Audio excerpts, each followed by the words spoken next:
School districts can now use their Title I funding for integrated student support services like the ones we provide here at Communities and Schools of Atlanta. The fact that it's the only program that actually is in the school, which I think is wonderful. The way they surround the students with the support systems that they need to take care of exterior barriers that we wouldn't even think children should have for school. So we're in Atlanta Public Schools, Fulton County, DeKalb, and newly joined Clayton.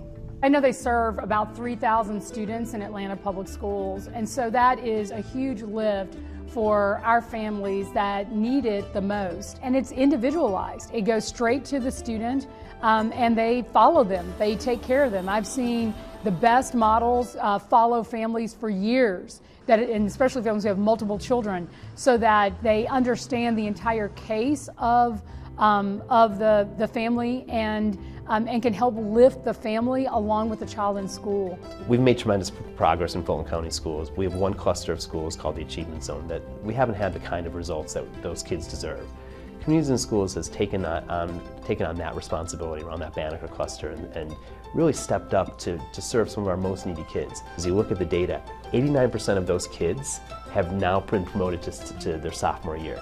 Those kids are now well positioned to walk the stage and get their diploma in 12th grade because of the work of Communities and Schools. I have them work with our 9th graders because 9th grade is where you're in high school where you lose your kids. I don't know if I could continue to do some of the things that I do for kids as it relates to meeting some of their emotional needs and even supporting their parents. So I think it's key to the success of our school, because one of the things when you're working in a school with high poverty, kids need support. If they need their lights turned on, if they need some food, whatever that need is, because we understand that if they don't have those resources, that they won't be able to focus while they're in school. So we make sure we have Hank Aaron funds that we can provide the students to make sure that they get those things that they need. We have a food bank. We did a coat drive. There are various things, and we link them to different things in the community. So we provide that case management piece and link them to things that they didn't know that were available for them. I've seen students go from missing 15 days of school to actually having perfect attendance. I've seen students actually, that were failing 2 or 3 classes that are on the A and B honor roll. Well, yeah, it helped me a lot because I used to struggle in Spanish and math, and so I just went to Mr. Parker. He made me meet with the tutor, right? And so I just met with the tutor, took a couple classes, and I start understanding math now.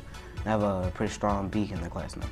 Like family issues, it helped me a lot because I know if I have stuff at going home, like sometimes my mother is sick a lot, so I know I have people to talk to here as far as my different peers in community schools, and Mr. Parker and Ms. Barnes. I know that I can talk to them.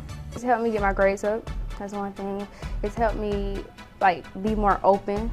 It helped me to let me know that I had somebody in high school to teach me wrong from right.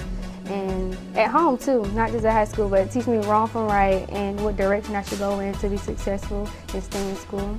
I wanted to go to law school, or I want to be a surgeon.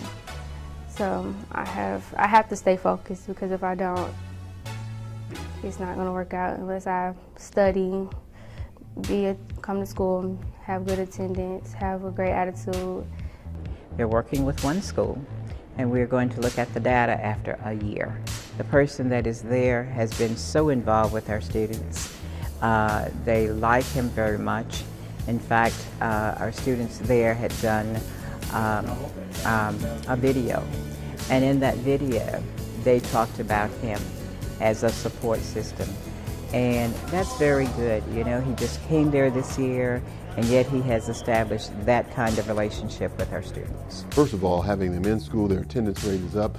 I've seen the data on graduation rate. Our graduation rate has improved considerably, and I attribute a lot of that to the Communities in School model. 4,200 students a year are impacted by Communities in Schools. Also, I think it has what we call kind of a ripple effect or peripheral effect, because other students see those students aspiring and moving in the right direction and on target with their attendance, on target with their achievement, and then their transition on to college and career. And so that kind of has a gravitational effect on other students. So who knows how many students they're impacting just by their mere presence. 60% of the kids in the state of Georgia's public schools are low-income kids.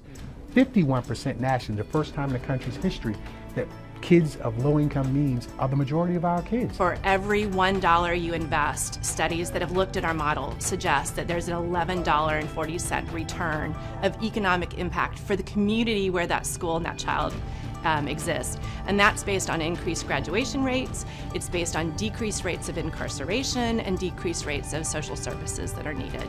It is a wonderful place to put your money.